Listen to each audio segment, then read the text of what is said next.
Erabakitzeko eskubidea zertarako?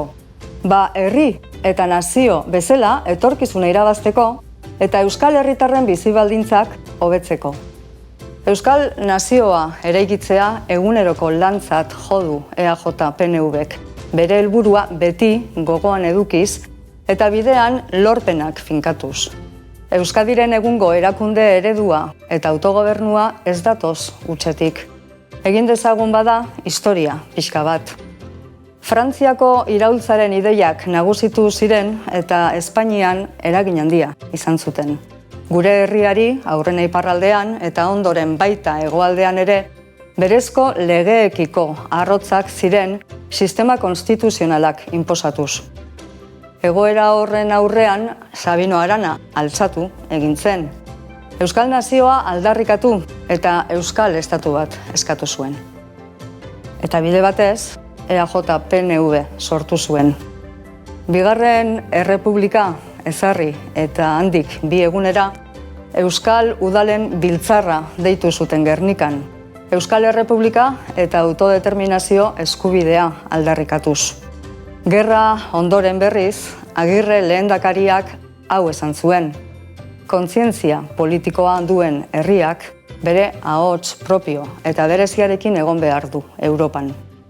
1979an Araba, Bizkaia eta Gipuzkoako herritarren gehiengo handi batek Gernikako estatutua onartu zuen. Aldiz, Nafarrek ez zuten hobekuntza bozkatzeko aukerarik ere izan. PNVk Euskadi subjektu politikotzat aitortzeko formula aurkitu zuen estatutuan. Eta gainera, herri gisa eskubide historikoei uko ez egitea ezarri zuen. Handik puska batera, Gernikako estatutua ez zutela betetzen ikusita, 2004an Eusko Legebiltzarrak estatutu politiko berri bat onartu zuen. Eta Ibarretxe lehendakariak Espainiako Kongresuan aurkeztu zuen, naiz eta tramitera ere ez zuten onartu. Trantsizioaz geroztik, bide politiko eta demokratikoen aldeko autu argi eta garbia egin eta indarkeria baztertu dugu. Askatasun sistema bat sendotzeko eta autonomia estatutu bat lortzeko apustua egin dugu. Euskadik berreraikuntza sozial, ekonomiko eta politikoari heldu ahal izateko. Beti ere, subiranotasun maila handiagoei uko egin gabe.